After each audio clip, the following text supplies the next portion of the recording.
A man who kept his promises and honored my name and my family name, and sent his people all the way to the Eastern Cape as promised to deliver the buffaloes and the elephants. What a beautiful day it was. As two became one, ezinyanyeni zakwaNtabeni nasezinyanyeni zakwaXhosa.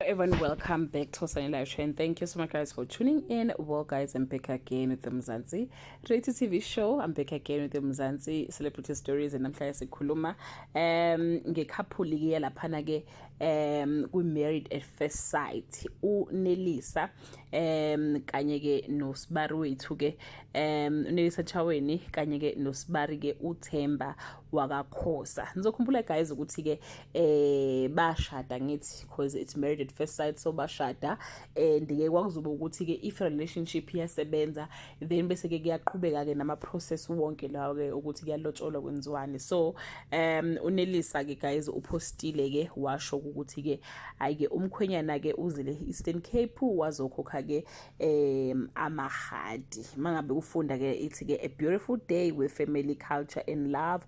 Grateful for moments like this that remind me marriage is not just about two people, it's about families coming together. Makoti life looks good on me. And yes guys, umshado ke uyamfanela bakithi and ke naye kube side cause babuka abantu abathandana ngampela. So abantu basibuya comment ke bathi there is no karma lemhlabeni because ngesikhathi ke after i-reality TV show leya i-Married at First Sight kwavela ke umama weingane zikaThemba washo ukuthi ke umshiye endlini wathi ke angazi uya ku show yokwenza ini wengazi ukuthi uyoshada. So abantu they've been saying ke ikarma blah blah blah blah, but ke bwasengazi ukuthi uThemba kanye ke noNelisa they are very happy guys.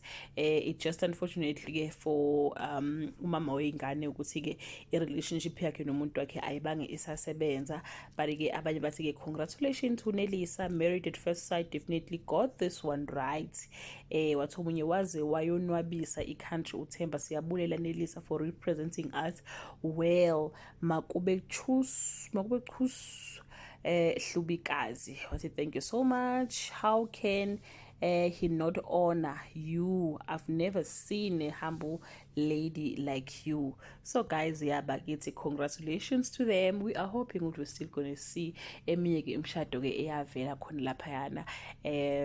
Yeah, ngeke ngabona uPortia kanye ke noBongani. Maybe nabo guys kukhona esingakuzwa because like sase siqala ukubathanda ngampela, but ke ngikhathi phela show i-relationship yabo kwakungazi ukuthi ke ayisebenzanga, but this one ake mahada tsamayila ile ko Eastern Cape bamthatha kumakoti bakithi uNelisa Ntabeni ke usethathiwe ke officially. So cause usashada vele guys after amalobola I think so bezokwenza eminye imigidi ke abayenzayo ke kwaXhosa, I don't know nabayenzayo ke le eLimpopo